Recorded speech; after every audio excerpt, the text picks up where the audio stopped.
माँ जी, आप हमरा के बुलौनी है? बेटी अब कैसन तबीयत बा? ठीक बा माँ जी, कोनो काम रहल? बेटी हमरा तो सम्राट के चिंता खात जात बा, यही से हम सोचनी है अब तारा से गलती होइए गई बा, ऊपर पछतैला से कुछ नहीं मिले वाला बा। हम मानत हैं कि तू मजबूर रहलू, तू जौन कुछ भी कैलू सम्राट के दबाव में कैलू, अपन पति के खुशी खातिर कैलू। पर बेटी समय रहते ही गलती के सुधार लिहल जाओ तो ओकर दुष्परिणाम से बचल जा सकता। भगवान करे कि कुंडली वाला बात झूठ निकले, पर अगर कुंडली वाला बात में रत्ती भर भी सच्चाई बा तो सम्राट के जान जा सकता। जानत बुझत हमने के ये जोखिम काहे उठावल जाओ? हाँ माँ जी, हमको समझनी नहीं, आखिर आप कहल का चाहत है? बेटी हम चाहत हैं कि तू अपन भूल के प्रायश्चित कर, तारा के ये बच्चा गिरावे के होखी।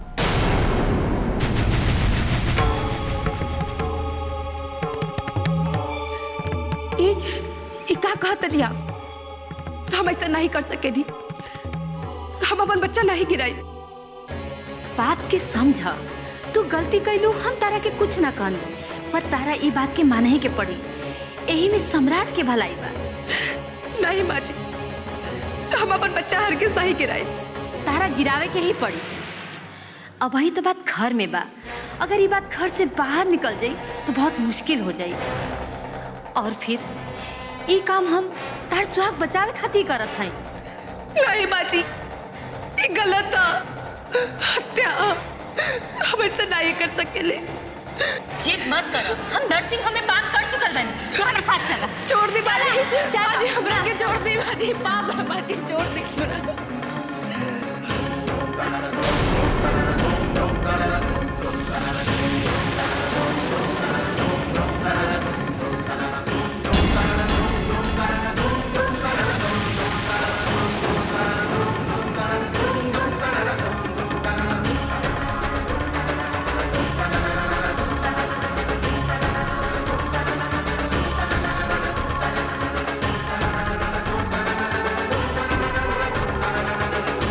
अरे बुढ़िया, छोड़ हमारे बहन के हाथ, न तो जिंदगी भर एक के हाथ से काम करके पड़ी। छोड़।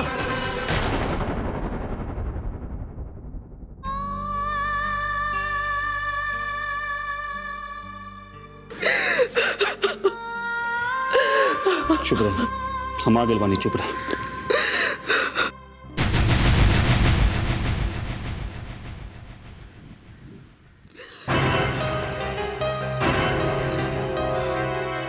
इतना हिम्मत, तू हमार बहन के कोक उजाड़े की कोशिश करत हो? और तहार इतना हिम्मत कि हमरे घर में आके हमरा के आंख दिखाओ तारा? हाँ, ये हमार बहू बिया और हमरा जोन बंद करी सन हम एकरा साथे करब।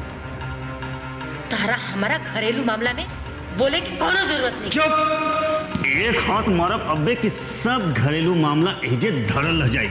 भैया तू चुप रहा। हमार बहन भी आई कि हुए एकरा पे आंख भी उठावत तो ओकर आंख फोड़ देती हम, जबकि तू तो कितना अत्याचार कर चुकल हो हमार बहन पे। एक गनीमत समझा कि तू अबले सही सलामत एजा खड़ल हो। चलो कहां? तोहरे दरबार में ओहजे चल के तोहरे पेट से सब बात निकलवाई कि तू काहे पूजा पे चोरी के इल्जाम लगौलू, तू काहे कुंडली के चक्कर चलौलू, तू काहे पूजा के कोख उजाड़े की कोशिश करत हो। सब ये पता तो चले कि काहे ई नागिन बार बार हमरे बहन के डसत पिया। चलो हम कहीं नहीं जाए, नहीं तार बात के कोनो जवाब दे। देखा, मुंह से कहत ही मान जा, नहीं तो हमरा के हाथ पांव चलावे भी आवेला।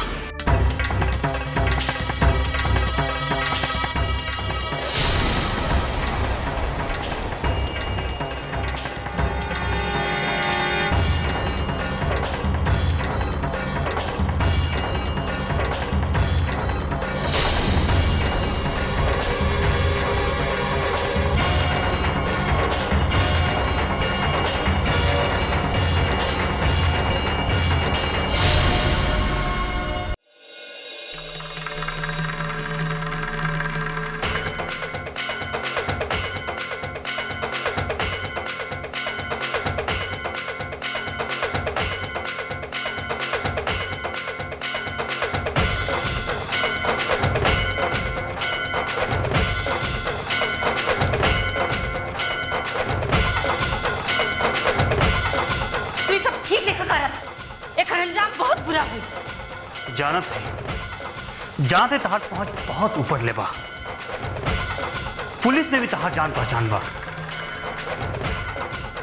तू हमरा के गिरफ्तार भी करवा सकेलो, पर अभी नहीं।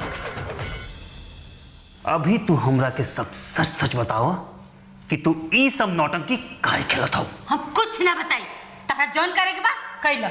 अभी तोहर सगरो स्टाफ के बुला के उनकर सामने तोहर चप्पल से धुनाई करब, और तबले धुनाई करब जबले तू सच बक नहीं देबू। शुरू करी का तहार इज्जत के कचरा बनावल।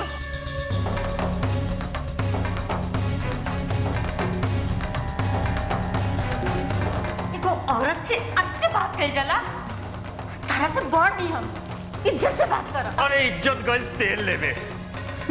औरत, अरे औरत नहीं डायन हो तू, डायन। कैसा औरत हो तू? अपन बेटा की औरत की खाए की कोशिश कर रहा हो। ऐसे नहीं मन। बताओ दे। एक मिनट, तनी हमार भैया के बुलावा। बुलावा वो देख ली, हाँ, कि नकली चेहरा के पीछे असली चेहरा कैसन बा। अरे बुलावा।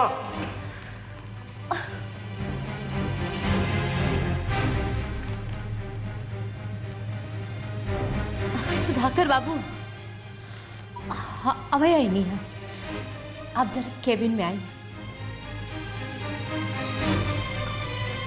जी मैं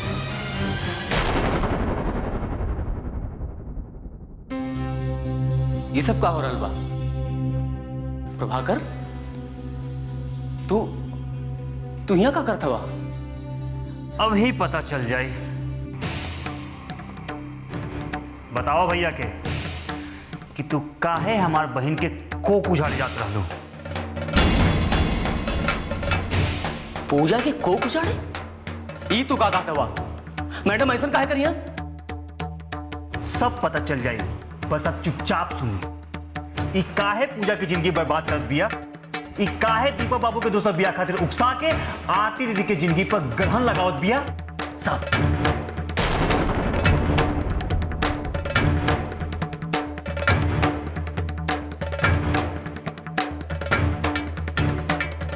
चलो तू अपन रामायण शुरू कर। बताओ भैया के कि ऐसन कौन वजह रहा कि तू अपन खानदान के चिराग मिटावे तैयार हो गई लो।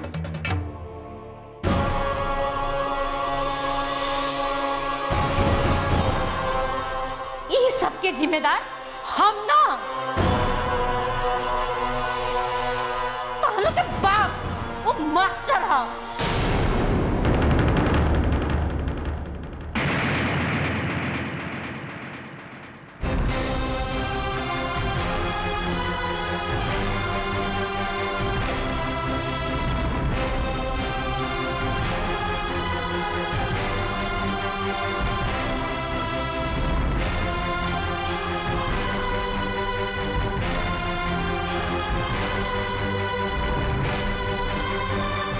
तहार दोनों बहन और तहां लोग से कौनो दुश्मनी नहीं है हमार।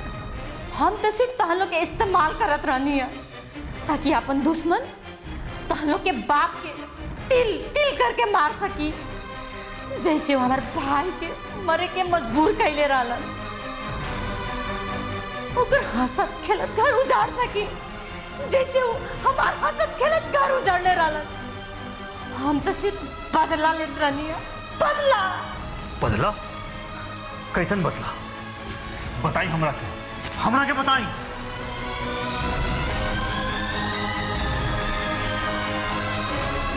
बात उस समय के हा जब हम गांव में रहत रहनी।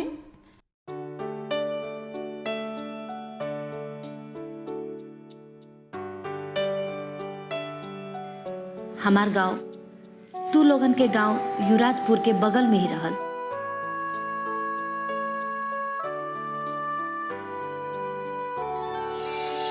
हमार भाई रुद्र, जेकर उम्र उस समय 24 साल के रहल, हमने के संगे ही रहत रहल। रुद्र बहुत सीधा और संस्कारी स्वभाव के रहल। हमार माई बाप नहीं रहलन, एक खातिर रुद्र हमनी के संगे ही रहत रहल। रुद्र तोहार बुआ श्रद्धा से प्यार करत रहल।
आ गईले लाट साहब, प्यार करे का अच्छा सजा मिला था। रोज हम ही इंतजार करीला कि कब साहेब की मोटरसाइकिल आई और कब साहेब दर्शन दी हैं। चला, कम से कम इतना तो मान लू कि हम तोहरे मन मंदिर का भगवान हैं। भगवान?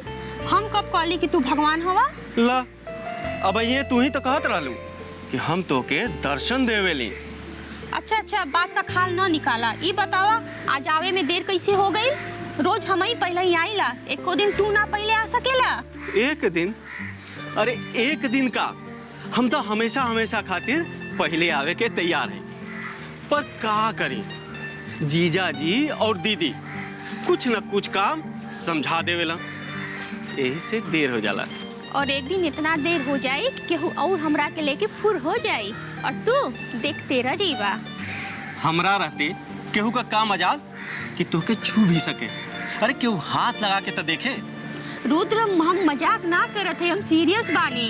भैया हमार बिया का बात एक दू जगह चलावत हुअन। तू जल्दी कुछ कर। भैया हमार बिया कहीं तय कर देलन तो फिर कुछो ना होई, फिर मजबूरन हमके बिया खातिर हाँ कर ही के पड़ी। तू जल्दी कुछ कर। भैया हमार बिया कहीं तय कर देलन तो फिर कुछो ना होई, फिर मजबूरन हमके बिया खातिर हाँ कर ही के पड़ी। ऐसन कब्बो ना होखी। तू हमार हो, सिर्फ हमार। हमनी के केहू जुदा ना कर सकेला। हम अपना बहन से बात करब, उनकरा खातिर हमरे खुशी से बढ़कर कुछ नहीं खे। वो हमनी का प्यार जरूर स्वीकार कर ली है। भगवान करे ऐसने होखे, लेकिन पता नहीं काहे हमरा के डर लागता। डेरावा मत। हम दीदिया से कह के जल्दी अपना जीजा जी के तोहरा भैया के पास बियाहे का बात करे खातिर भेजवावा तनी। पर भैया नहीं मनला तो? वो बहुत संस्कारी और पुरान विचार के हवे। तू फिकर मत कर, हमार जीजा जी बहुत होशियार हुआ। अरे वो तोहरे भैया के जरूर समझा ली हाँ। और फिर का कमी बा हमरे खानदान में? सब कुछ तो बा। तोहार भैया ये रिश्ता खातिर जरूर मान जाई हैं।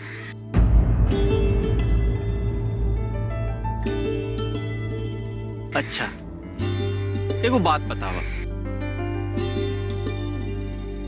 तू हमरा से सच्चा प्यार करेलू? तू हमरे सिवा केहू और के बारे में सोच सकेलू?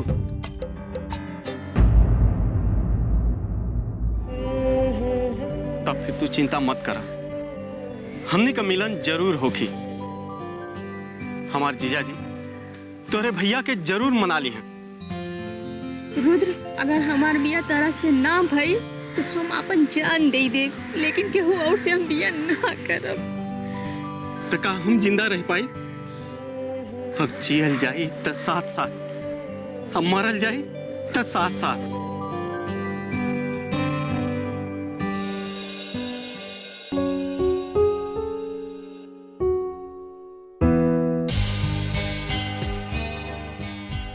रुद्र, का बात बा भाई?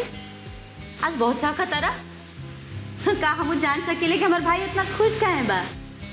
अरे नहीं दीदिया, वो तो बस ऐसा ही, कुछ खास बात नहीं बा। अरे नहीं दीदिया, वो तो बस ऐसा ही, कुछ खास बात नहीं बा। अरे नहीं दीदिया, वो तो बस ऐसा ही, कुछ खास बात नहीं बा।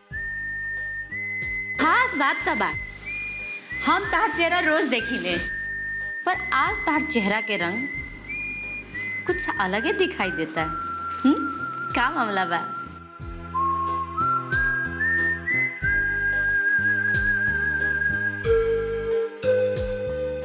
तू तो ऐसे शर्माता रहा जैसे हम तार ब्याह शादी के बात करत नहीं। ठीक बा, मत बताओ। दीदिया सुनी था। ला, हम तो सुने ही के चाहता नहीं, पर तू ही नहीं बताओ तब। ये खुशी के राज